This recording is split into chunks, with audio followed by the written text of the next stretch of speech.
So, I've got a lot of feelings about the Valley Girl remake musical, which are both complicated and intense. This is going to be a needlessly long and somewhat savage analysis of a fairly benign popcorn flick. But I think that I'm a perfect candidate to dissect this. I was born after the target audience of the initial film and way before the target audience of this film. That is, if this film even has a target audience. I mean, I really do have some really complex feelings here. I literally invented this channel just so that I could talk about the differences and analyze Valley Girl 2020 versus Valley Girl 1983. Let's start at the beginning. But I mean at the beginning of the second version of 2020 movie. Now, the framing device using the daughter to integrate the two generations was a really good idea. It was used well to contrast the differences and invariable similarities between dating despite when it takes place. It's always hard for the genders to find common ground. This is a good use of your Alicia Silverstone. While not an actual Valley Girl, Cher and Clueless is quintessentially post-80s Valley Girl adjacent. Also, she's kind of like a bridge between that Valley Girl generation of the 80s and the millennial Gen Zers I think this is targeted at. Oh my god, where's my brain? Having said that, Alicia might have not been the best representation of an 80s Valley Girl, as she seems to have more of a 90s mom feel despite her David Bowie shirt. I see you trying, wardrobe department, but we'll get back to you. Oh, we'll get back to you. He actually used words like tripendicular. I wish someone had actually used the word tripendicular even once. This actually might be a perfect encapsulation of what's wrong with this movie. It says it's 80s Valley Girl, but it's more like 90s grunge gal. It's almost like it's too scared to be its unapologetically vapid self. Oh, this is a musical. A jukebox musical. Honestly, I love this opening. When I compare it to the Girls Like Me opening from the original movie, it has a similar feel and they've all really got the beat. All four girls sound amazing. Remember when I said this was a good use of your Alicia Silverstone earlier? Well, this was not a good use of your Ashley Murray as Lauren, but we'll get to her in a bit. We might as well dive into each of our four main stars. Prepare yourself. I'm going to be doing a lot of comparing to the 1983 counterparts. Let me preface my upcoming negativity by saying I really did enjoy this movie, and there were some good changes, some not so good changes, and there were simply some changes that weakened things overall. Doesn't mean I didn't like it though. As I said, my feelings on this are expansive and complex. But before we get into each, let's look at the girls' opening wardrobes and ask again, who is this movie made for? These outfits both are and aren't 80s. It's like the wardrobe department didn't want to commit to actual 80s clothes, so they went with kind of costumey representations of 80s clothes. Let's go through each, shall we? Alright, so let's take a look at the fashion. Julie is wearing a plaid romper, belted and ending at her thigh, far, far too high to be considered 80s wear. Karen is 80s from like the neck to the waist. I do love her pop collar though. Love her argyle vest. Something is off about her skirt though, and I can't quite put my finger on it. Maybe the length? Stacy looks pretty good in her denim jacket and belted dress, although those calf-length leggings are not her friend. Lauren looks like she got clothes from the fitness section at Forever 21. I don't love it. Despite the fact that she looks like she wants to be a female background dancer in Olivia Newton-John's Physical, she's not even rocking leg warmers. If you're gonna do lazy 80s fashion, at least give me lazy leg warmers. Also, notice I mentioned absolutely nothing about the hair, because aside from Lauren, this isn't really 80s hair. They kind of tried with 2020 Stacy and her scrunchy ponytail, but they failed pitifully with Julie and Karen. Clearly no one in the makeup and hair department wanted to find a few cans of Aquanet hairspray. Having said that, their hair looks great. Their hair just doesn't look like these are girls in the 80s. I mean, give me some volume. Hell, I'll even take some crimps. If you're doing a period piece, and yes, that is what I'm considering this to be, then commit. Otherwise, pedagogues like me will have to make an internet about it and ask, who exactly is this for? Nostalgia or not? I digress, though. Let's dig a little deeper into our quartet outside of their fashion. So first we have Jessica Roth as Julie. Really a big fan of Miss Roth. I'm one of those people who loved Happy Death Day 1 and 2. So before seeing the movie, I was like, I know she could take up the mantle of Julie and make me smile. She has the strength and the vulnerability needed to be Julie. Julie 1983 wasn't such an independent character. She's adventurous, but she does very much care what others think of her, and that drives most of her choices. This is not a bad thing. Believe it or not, some people do care what others think of them and want to be liked. I know, it's shocking, but it's real. And even more so, it's okay. Part of what gave Julie 1983 a character arc was that she started off feeling stuck in her relationship and trying to make changes that better fit her. Finding a new guy was just like one of the ways she went about doing it. And she is a product of her environment, and she has to sort of reconcile what works for her while maintaining her friendships. I say friendships, but what I really mean mostly is maintaining original Stacy 1983. Chloe Bennett as Karen, who in 1983 was named Stacy. That seemed like an unnecessary change, but whatever. I'll roll with it. I've never seen anything that Miss Bennett was in, but I immediately got a Haley Arantia Goldberg's feel from her, which feels like a good place to start. She looks breathtaking, but I will say she's one of the Valley Girls 2020 mixed bags, and there are a lot. Chloe as an actress was great. Some of the changes made to her character, not so much, but we'll get into that a bit later on. And then we have Jessie Ennis as Stacy, who in 1983 was named Susie. I'm assuming they just didn't want two S names and feared it might confuse the audience. So, this is my first time encountering this actress also, and can I first just say, yay to the representation of an average-sized girl. An awesome change for Stacy as a character. Stacy 1983 was slightly taller than her peers, and that might have played into her insecurity, but it was never overtly mentioned. For the most part, she had a similar body to all of her friends. So I'm going to put having Stacy 2020's size possibly add to her insecurity as a nice change, and a much lighter change than her dead parents being the cause. And yes, Susie 1983 had two deceased parents. From what I gathered about her storyline, she lost her mother and her father and was living with her stepmother along with her little sister. Those kinds of experiences are going to leave you a bit shaken and maybe a little unstable in your sense of self, which others might interpret as needy.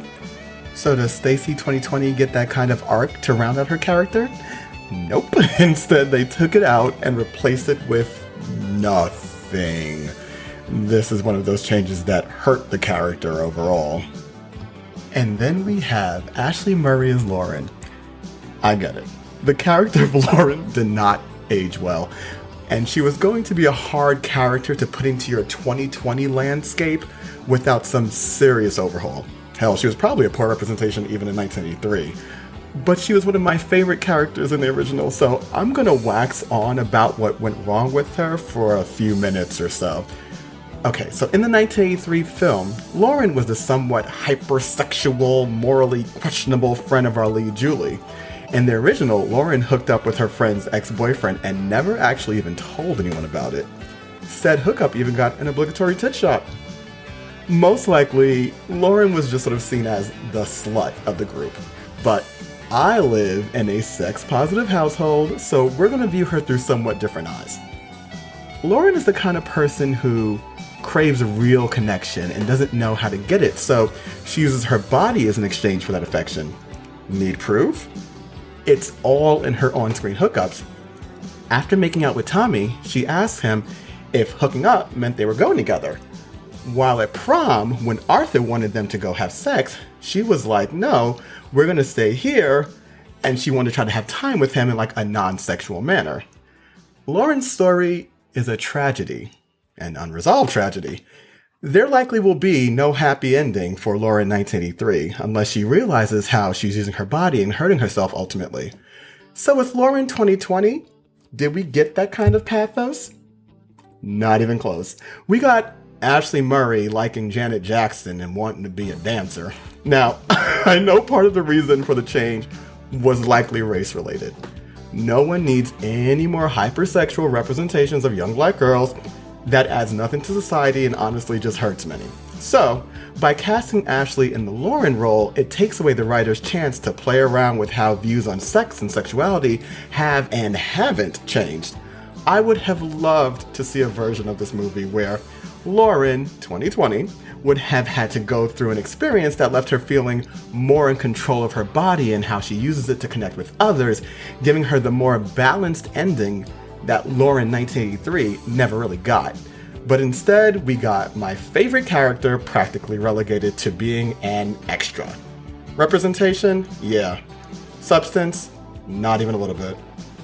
So while we're talking about my favorite character, let's electric slide on over to her on-screen paramour, Tommy.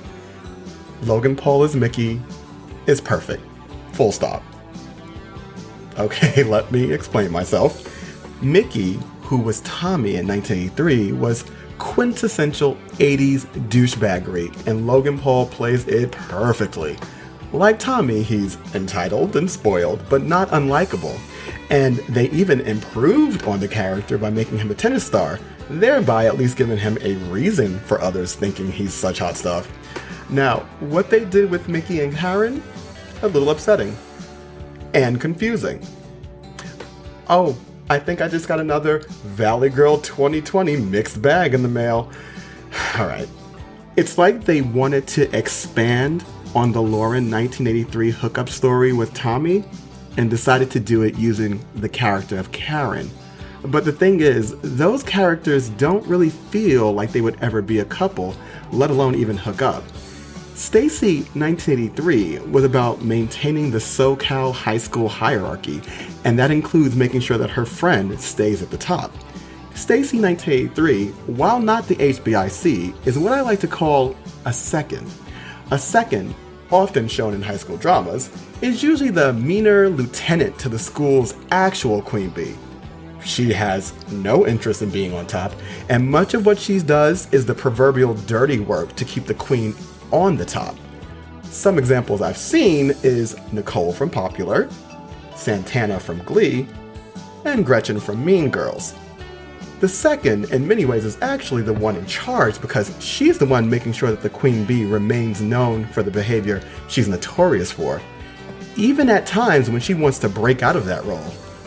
In many ways, Valley Girl 1983 is about a queen bee trying to do something different and coming up against the power of her second to knock her back into place. Stacy, and by extension Karen, would not want to be with Tommy/Mickey. She'd want to make sure that he keeps his position at the top of the school hierarchy, thereby securing her best friend as queen and herself as second.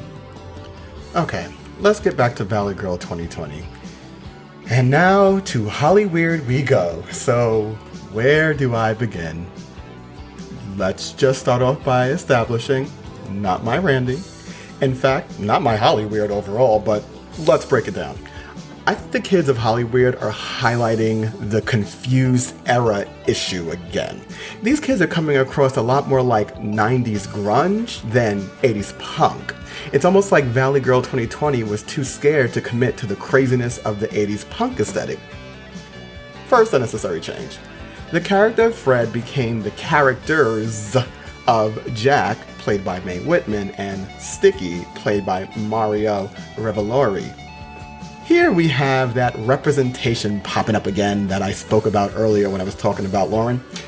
It is great to see a Latino character added to the very white cast of Valley Girl. Also great to see some female representation in the punk scene who is more than just a beautiful lamp for Randy 1983 to rub on when he's drunk. However, now that they're here, what are you doing with them? I can't even call Sticky a real character as he's hardly even in this thing. So let's just say that Jack is really more Fred 1983, played by the charming Cameron Dye. We'll get into her conflict with Randy in a bit, but let me first say, this change had potential. You want to do a representation story? Use Fred and Stacy 1983 story and change it to Jack and Karen 2020. I'd have been super invested in watching that unfold. I could just see both being like super tense with each other, breaking away to clear sexual tension, and both Chloe Bennett and Mae Whitman absolutely have the acting chops to make that intensity palpable. But instead, I get Jack kissing random female extra number 67, and that's it. So, representation. This is not the best use of your perpetually young Mae Whitman. I mean, this woman has been playing a teenager since her days on SVU. She doesn't age, but I digress. And I do so because eventually I'm going to have to get to Not My Randy, aka Josh Whitehouse. Oh, where do I begin? Well, both Randy 2020 and Randy 1983 had very stupid hair, so I got that right. Now, I'm no Nicolas Cage stan, but I will say that he possesses a certain kind of charm that comes from being so sincerely over the top. And that charm really came across in the character of Randy 1983. It's easy to see why Julie finds him interesting, and we all know interesting is the predecessor to attractive. However, Randy 2020, played by Josh Whitehouse, does not possess this charm. He's actually more like a black hole where charisma goes to die. Alright, let's see if I can find a more constructive way of saying this. I am not familiar with anything Mr. Whitehouse has done in the acting realm, but his first role was as a reality television star on a show called Living on the Edge. That fame was used to propel him into a singing and modeling career. He seems to be doing pretty well in both of those realms. Let's just say, for me, he lacks some of that quirk that made Randy 1983 such a fun character. I'm not gonna say he's a bad actor per se. I'm waiting to unironically and excitedly watch The Night Before Christmas before I cast my vote on that, where he stars with the inexorable Vanessa Hudgens, one of the best triple threats out there. I'm sorry she just is. This is not up for debates, and do not at me. So, them's our Val kids and our Hollywood kids, at least the main ones. We also have Casper, played by Alex Lewis. He's meant to be Skip from 1983. I'm assuming this simply because they kind of look alike. He certainly doesn't get the skeevy storyline about an almost fling with Susie's mother. And while this story was understandably omitted, I'll say I feel gypped by Valley Girl 2020 for omitting these sorts of things. That is, specifically like secondary and tertiary characters interacting with one another. This kind of side story makes, a movie feel more like a full real world with the characters aside from our mains having motivations and experiences. Having said that, Casper is lacking the charm that Skip, played by David Enser, had and is coming across a bit like a creeper with his Playpen magazine in hand. I 100% shipped Susie and Skip in Valley Girl 1983 and would have loved to see a representation of these characters' romance in the 2020 version. Alright, so now that we've mostly gone through our cast of characters, let's get into the story. So we start off at the gym, and the wonderful Mr. Randall Park has announced that K-Rock will be hosting their prom. While this seems a bit greased to me, what I really love is how the original soundtrack was pretty much just based on what was popular on the radio in California at the time, with a few overt additions from the Plymouth Souls and Josie Cotton.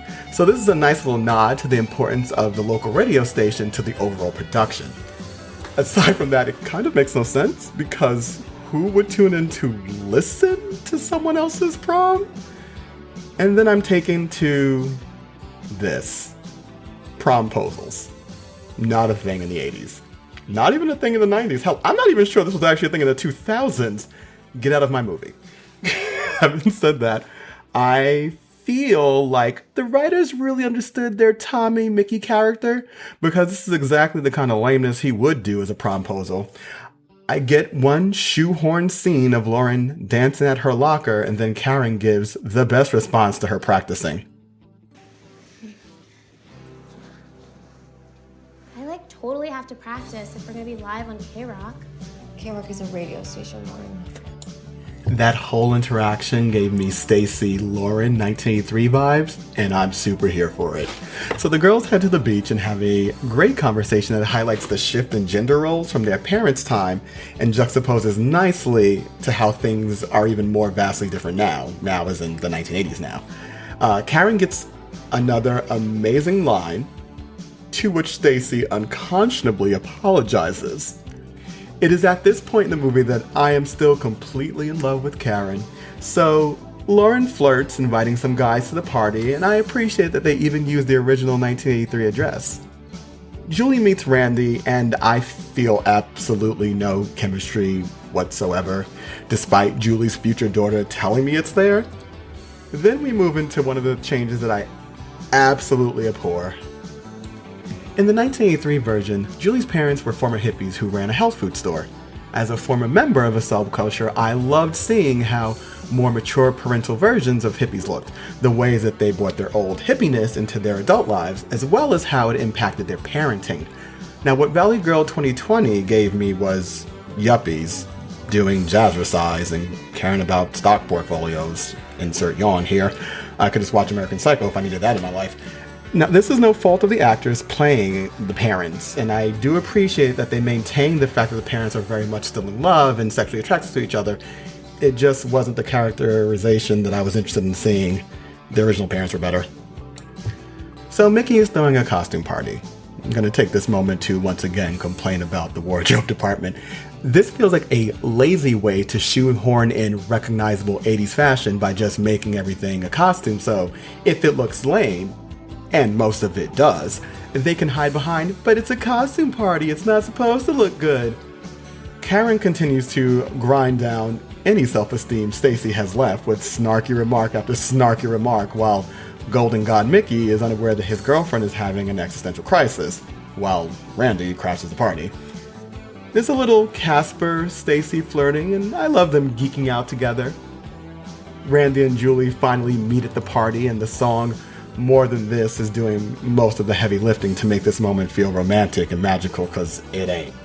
Miss Roth, however, is giving those flirty, furtive glances, much like Julie in 1983 did in this scene. I'm not saying one of them is a better actor. The scene is just showing it. So for anyone who watched the 1983 version, it was during this moment that I assumed Julie would be grabbing Karen to go for a ride with her and Randy. I really thought I was going to get my Karen-Jack love story. Notice their furtive glances have way more heat than anything going on with Randy and Julie. But as fast as it starts, the scene is over, because now it's time for Jack to be harassed and called out of her name. But Jack's mama ain't raised no punk. Well, not that kind of punk. And said harassment results in a punch directly to the nose of Brad, played by Alex McNicol. Freedom of speech? Yes. Freedom from consequence? Not at all. Jack squares up, and shockingly, Brad is about to retaliate when Sticky tries to serve a purpose in this movie and defends his friend. I actually think the fight was handled more organically overall in this version than it was in the 1983 version. We get to the bathroom scene, and Mr. Whitehouse plays this scene less enamored with Julie than Mr. Cage did in the original. This different choice left me feeling more confused about what Julie 2020 was seeing in Randy 2020. And now for a note on slang. Randy drops the original heel, which finally pulled me into the scene because he finally seemed interested as opposed to stoned, and then Julie pulled me right back out the scene by dropping an as if. It felt like a time machine that rocketed me into the 90s and made me again think, this was put in here because you have Alicia Silverstone in your movie. It was a little jarring, but Julie survived the back and forth along with a little help from Brandy's successful smolder. Credit given where credit's due. To Hollyweird we go. The whole experience is lessened a bit by the fact that we were already there earlier in the movie. It would have been a stronger choice to show the bright, colorful, and manicured world that Julie lives in up until this point so that the differences would be even more jarring. Do love that they ripped the Roman street gang scene directly from the 1983 movie, along with some of the other montage scenes. But this scene is weakened overall by having Stacy here instead of Karen. In the original, Stacy 1983 was horrified to be in Hollywood, while Julie was enamored by the novelty of it all. It tied in perfectly to their characters. The nerdy Stacy of 2020 doesn't seem like she'd be all that thrown off by being in this different environment. And yes, I am just bitter that Karen isn't here flirting with Jack, and I'm intellectualizing and justifying said bitterness. In the club, I get a representation of the Plymouth Souls, A Million Miles Away by a female punk vocalist. I'm here for it, but I'm a bit biased towards female punk vocals over male punk vocals. Loved that Julie mistook moshing for fighting. Stacy calls Julie out on her cheating ways, to which the response is a shrug. Let's talk about one of those bad changes. In Valley Girl 1983, Julie had already broken up with Tommy at this point, leaving her able to freely pursue a new relationship. I don't love my 2020 heroine being painted as a cheater, as it takes away some of her character strength. Julie 1983 was at least attempting to take control of her own life, as opposed to just going with the flow. All of Stacy's lines in this scene would have fit better in Karen's mouth anyway, including the scream.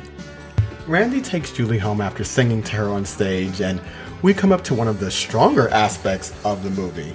That is, how coming from different socioeconomic backgrounds can really make a relationship more difficult than people give enough thought to. We see the world and establish our understanding of security based on how comfortable or how uncomfortably we grew up. And this scene at the car between Julie and Randy in front of her house highlights this very well. What I think the writers were trying to do with the shift of the parents from old hippies to stereotypical yuppies was highlight this imbalance. You know, the socioeconomic differences intrinsic to the story. However, it's a stronger story to show that those who are counterculture in their youth do in many ways end up assimilating as they grow older. So Julie finally breaks up with Mickey. Mind you, Julie 1983 did this in the first 5 minutes of the movie, and in the remake we're already, half an hour in. I'll say this scene makes Mickey way more sympathetic than Tommy was back in 1983, and again, I have to praise the casting of Logan Paul. On to one of my favorite scenes, the dance battle at the aerobics class. Practically perfect in every way. Notice how Karen took personal offense to Julie not wanting to maintain the high school social hierarchy, despite her not being the one at the top of it. In every society, those at the top maintain their power by people who want to maintain the status quo. And yes, high school is a microcosm for society. Moving on. Karen makes a move on Mickey, who continues to be a way more sympathetic character than Tommy, thanks to how Logan Paul plays him. Anywho, Julie's moshing continues to improve as she and Randy share an adorable little photo. This is the most chemistry the two have had since this thing started. Notice that they're not actually speaking. As Jack third wheels along with Randy and Julie, we get some more of that good class clashing that this movie does far, far better than its 1983 counterpart. I believe it's partly because wealth isn't quite being held on the same pedestal anymore these days. There's a bit more eat the rich in the American zeitgeist today as opposed to the get rich zeitgeist of the 1980s. Ooh, here's another one of those additions that I feel the 2020 version did well. I love Julie having a passion for fashion. It gives her character some depth outside of her romantic relationship and is a welcome addition. Julie tells Not My Randy about the K-Rock prom, and he of course mocks her. Why does she like him? Hold on. Are those the opening synthesizers to my favorite 80s song of all time? Getting nervous because my expectations just shot through the roof. Randy is actually doing it for me in this scene. He's no Morton Harkett, but he sounds great. Miss Roth sounds great, of course, and they're harmonizing nicely together. This song works very well as the montage scene. One of the best parts is watching Julie's fashion be inspired by the punk aesthetic. I know I've been bashing the fashion department for most of this review, but this was a great way of using fashion to help tell the story. So after the falling in love montage, Julie makes the very reasonable request that Randy hang out in the valley instead of her always having to go to Hollywood to be with him. Not My Randy ignores her and talks about his requisite musician plan to move to New York. Come here if you want to, buddy. There's as many broken dreams here as there are in LA. And I've heard your band. You'll be turning tricks on Avenue A with all the other musicians. Randy starts doing that sing-speak thing again he seems to like so much of, with I Melt With You by the Plumasols. This was the 1983 song for the montage scene, but it sounded better. A lot better.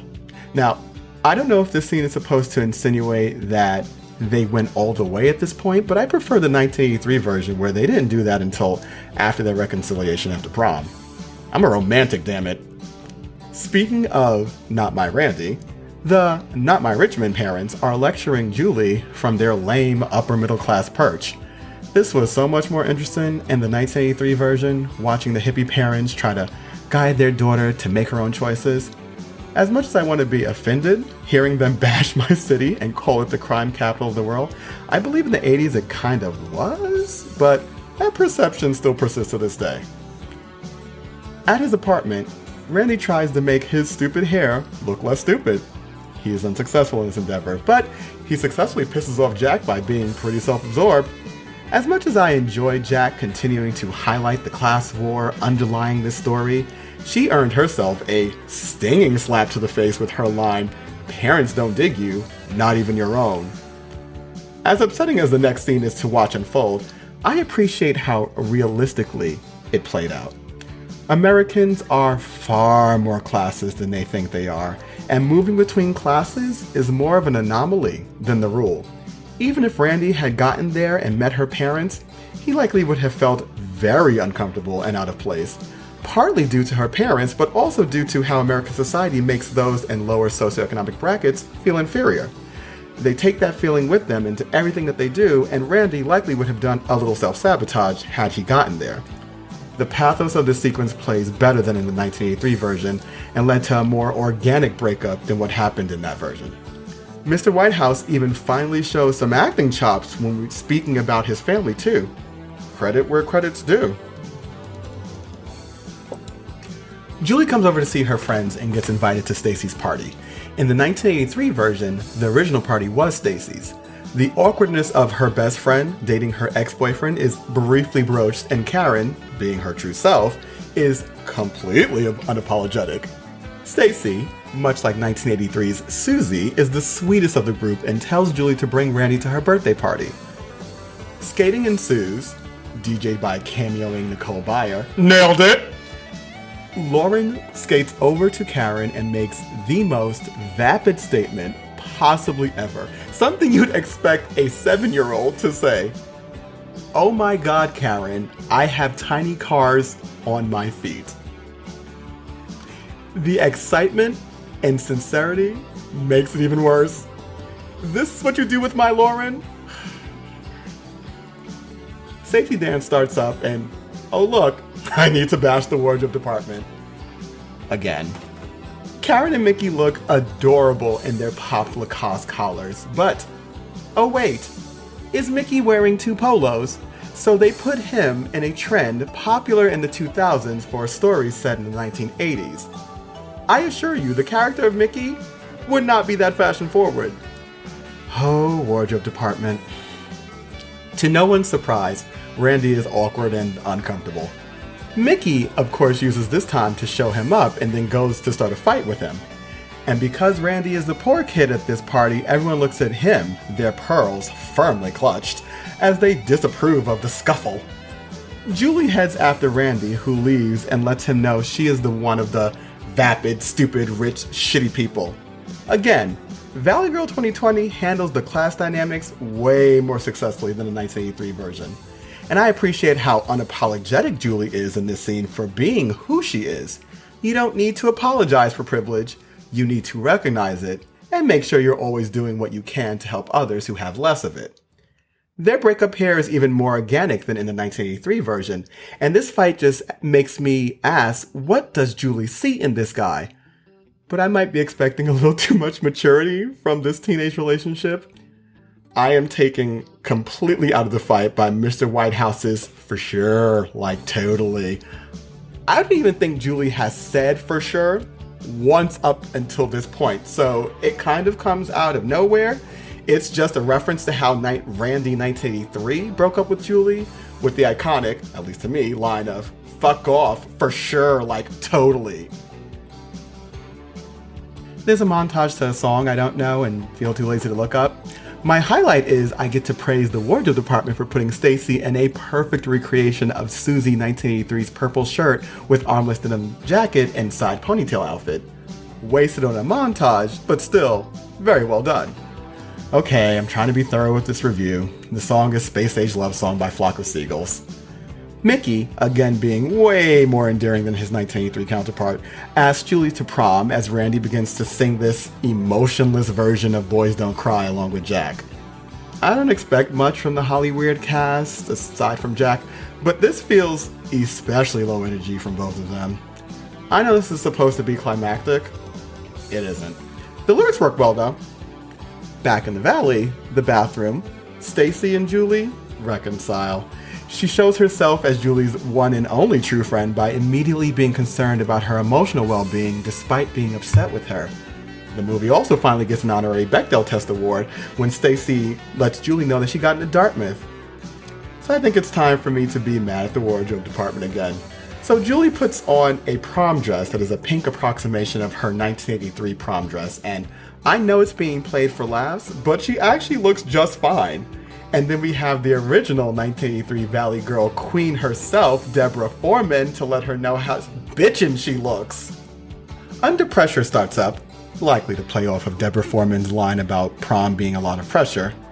Well done, music department. For the most part, you guys are firing on all cylinders, unlike another department that shall remain nameless. Miss Roth starts us off as the rest of the cast joins in, including Sticky, remember him? Practically an extra. Even Mickey joins in on this number. Love it. Even the Hollyweird kids from the opening are singing. Is this giving me major sci-fi's Magicians vibes? Yes, but that's just making me love it even more. It's time for Julie to reveal the prom dress she made. Okay, wardrobe department, I'm fully giving you this one. She looks amazing. Her hair is big and stupid in that 80s way. There's lace everywhere. There's clearly a meshing of her old style along with her new one. Very well done. So we get to go to prom, and I'm about to lament no Josie Cotton music, but then I hear Dance Hall Days by Wang Chung, and they get an immediate pass. Josie Cotton's music is quintessentially Valley Girl 1983 for me, but I have a very positive association with Dance Hall Days, so I pretty much don't feel like I'm missing out on anything. Also, I just don't think Johnny Are You Queer would play the same way to a modern audience. Oh look, Stacy and Casper are flirting. Please do shoehorn in this romance that I really wanted to see unfold. Mickey continues to be so much more charismatic and fun than his 1983 counterpart, and more fun than Not My Randy for that matter. He and Julie are elected king and queen. The hierarchy is restored. Oh, but Mickey can't help himself but let his inner douchebag flag fly. And finally, a conversation that needed to happen for a while now unfolds. That is, some kind of heart-to-heart between Karen and Julie. The queen finally hands her crown to the second, and things are at peace, though not fully resolved. Oh, but here comes Not My Randy to sing I Melt With You by the Plimsolls. I see what you did there with that mesh and lace line too, a nod to Julie's prom outfit. Oh look, and they're teasing me with the Karen Jack storyline. Again, I should have gotten this from the beginning. They give me this little non-committal dance, which could have been a big payoff to them flirting and kissing at the car in the beginning of the movie. Oh wait, right, that's a movie that I never got because they wanted to instead give me Stacy 2020 going along for the Hollyweird trip for some reason. God, I really wanted my Karen Jack movie. I'm just gonna go ahead and be bitter about it for forever. And now for a few miscellaneous notes. The entire opening was just ma-wah. And when my girls did their quintessential 80s dance that all the yuppie kids did back then, I knew this movie was made for me. Nowadays people call it The Carlton, but it predated him by like a decade. See The Breakfast Club and watch Molly Ringwald knock it out of the park.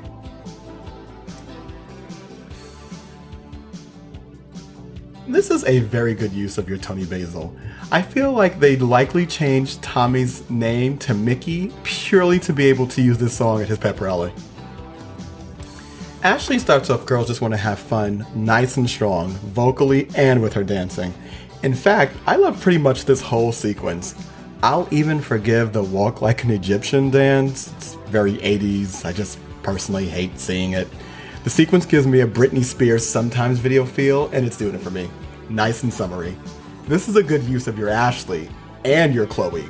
Also, using the lyrics as pathos for Julie's character was an inspired choice, and moments like this that all jukebox musicals should be aspiring to. Julie sings the most solemn version of Kids in America ever. Again, good use of your jukebox song for pathos.